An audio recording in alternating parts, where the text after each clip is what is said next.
Magandang hapon po sa ating lahat. Medyo hindi maganda yung pakiramdam natin ngayon, guys, dahil may tonsillitis ako. Pero hindi naman ito malaking problema o sagabal sa aking trabaho, dahil ito ay madali lang naman natin gagamutin. Gusto ko lang i-share kasi kung paano siya gagawin para kahit paano makatulong naman sa atin, lalong lalo na yung mga nanonood dyan. Kung sakaling pwede nyong subukan para malaman kung ito ay totoo o hindi. Ngayon, ang una-una nating gagawin ay mag-gargle lang tayo ng lukewarm water with konting asin. Ito ay gagawin natin 3 times a day para matanggal talaga yung tonsillitis natin. In case naman kung ang ating tonsil ay namamaga, ito ay pwede nating lagyan ng turmeric powder kung saan siya namamaga para matanggal agad at gumaling agad yung tonsillitis natin. Pagkatapos niyan magawa natin, ang sunod natin gagawin ay mag-acupressure therapy tayo. Ituturo ko ngayon kung saan natin siya i-acupressure. Madali lang naman at wala namang oras kung ilang minuto o bawat pagkante ma-acupressure therapy natin siya. Kasi yun ang napakahalagang gagawin natin para yung mga connection niya ay gagana, yung mga barabarado nating mga ugat-ugat. Dito lang tayo magsimula mag-acupressure. Dito tayo magsimula sa brain papunta dito. Ito ang gagawin natin. Dito lang. Tapos dito ang panghuli yung throat natin. Ito kung paano natin pwede din ganyan lang pagpisil. Ganyan.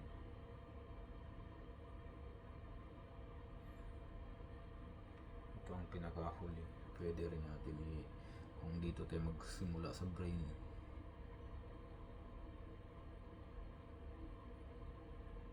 Tapos kasunod lang yan, brain, pineal, pituitary gland. Basta ito lang, mga head nerve, pati pag mapisil na natin yan, medyo gagaan na yung natin.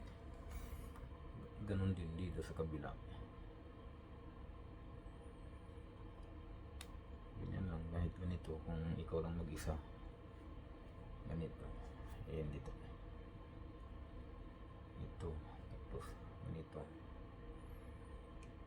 Pero may position talaga yan siya. Dahil dinidemo ko lang na mag-isa, pinapakita ko lang kung saan siya i-acue natin. Tapos dito yung connection ng cold natin. Ito siya. Pati ito. Ganon din dito sa kabila.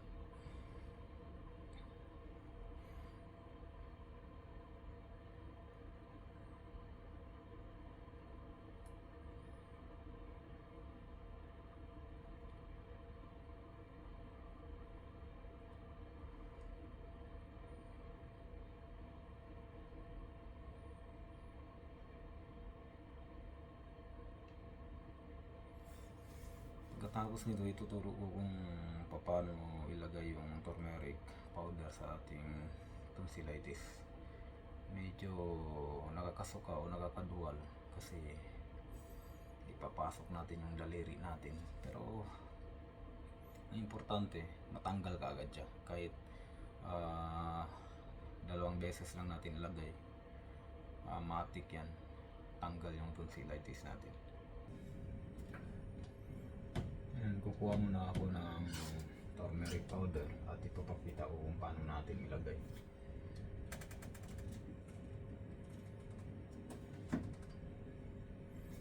May turmeric powder tayo dito.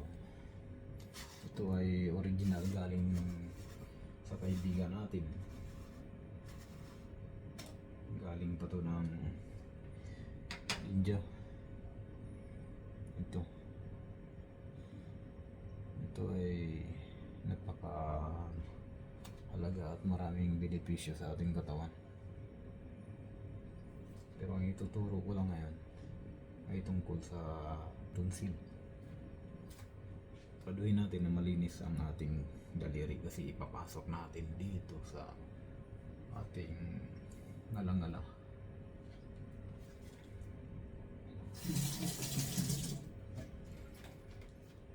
Ngayon, ang gagawin ko, iyan ko lang dito para dumikit yung powder.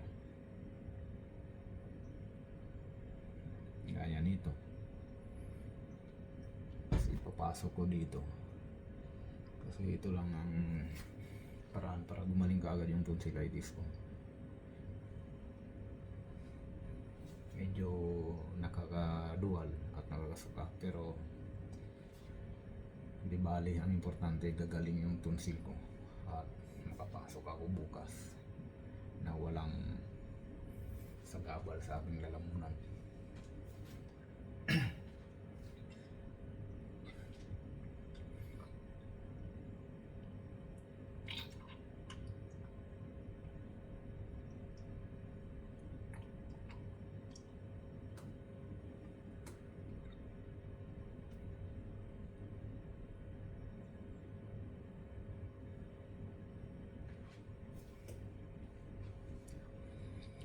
Iba nandun na, dumikit na, medyo naka pero okay lang kasi nga isang side lang nalagyan ko, kailangan malagyan ko pa yung pinaka niya talaga, parang ngala-ngala natin kasi doon yung namabagay.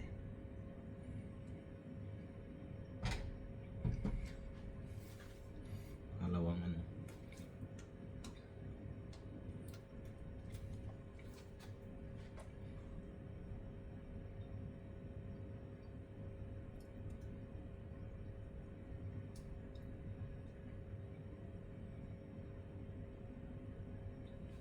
lagyan ko ng isa, ang isa wala pa, hindi naabutan sa unang attempt. Ang importante malagyan. Mamaya daw sigurado matik tanggal na, pero mas maganda mag-gargle pa rin tayo ng lukewarm water na may konting asin para tanggal talaga.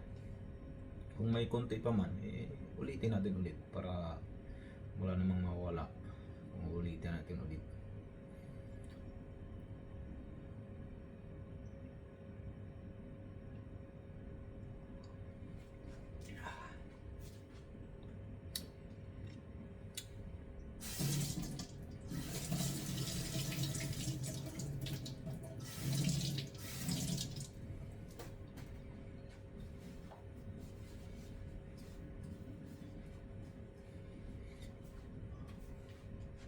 Medyo okay na siya, nawala na yung ano dito sa lalamunan, yung parang kati.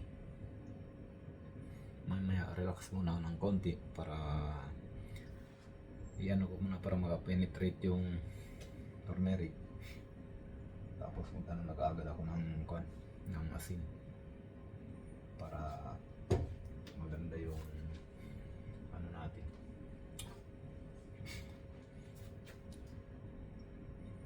Turmeric powder, pero dapat yung original. Ito original to eh.